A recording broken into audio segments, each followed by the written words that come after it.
Malcolm Farr, will Tony Abbott ever be congratulating Wayne Swan for delivering a surplus? Well, he could, you know.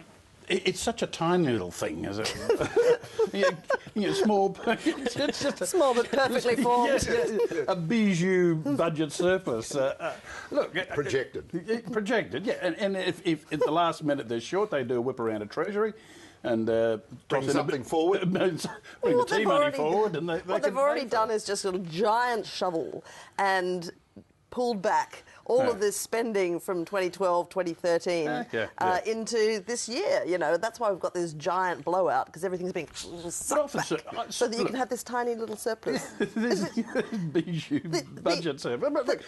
But that's not unusual to happen. What is unusual is a treasurer painting himself into this corner whereby he says we must have a surplus, and he's just bound to come hell or high water or global recession. And you can understand why, because they would unleash the gates of hell on him if he didn't. Absolutely. The political consequences, there might be economic consequences, but the government thinks it can weather them, but the political consequences, it would go down. And it's all their own fault. It's a complete... Well, it's kind of... I mean, everybody is a surplus fetishist at the moment, as Doug Cameron puts it.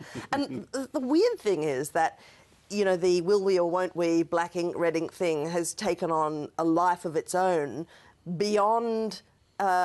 well beyond a sort of a general assessment of how things are going. So that kind of choice of ink issue is kind of the headline issue. And, you know, Doug Cameron talking about the surplus fetish, I think is probably about right. What's interesting to note is that when Doug Cameron spoke at the ALP conference floor yesterday in bold defence of deficits, he got a massive round of applause. And then when the economic ministers who are actually in charge of this stuff stood up and, you know, sensibly defended surpluses, stony silence. Dougie Cameron's speech was sensational. I thought he was then going to move there should be a conscience vote on surpluses, but he didn't go that far. And on the baby bonus was the one that I guess caught a lot of people by surprise, the one that got the most attention, certainly in the tabloids, and the reduction was from 5,400 to 5,000. They get away with that one?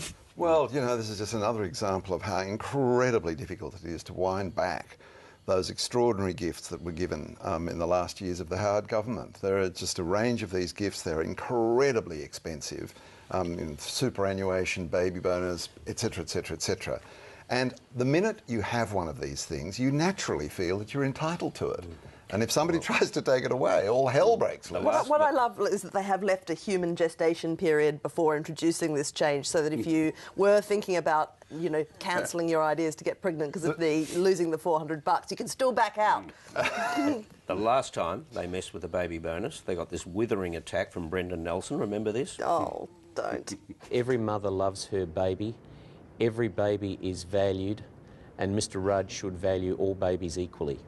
No, we should not live in an Australia where Mr Rudd thinks that some babies are more valuable than others. It's very, very important that Mr Rudd understand that every mother loves her baby, and this should be an Australia where all babies are equal.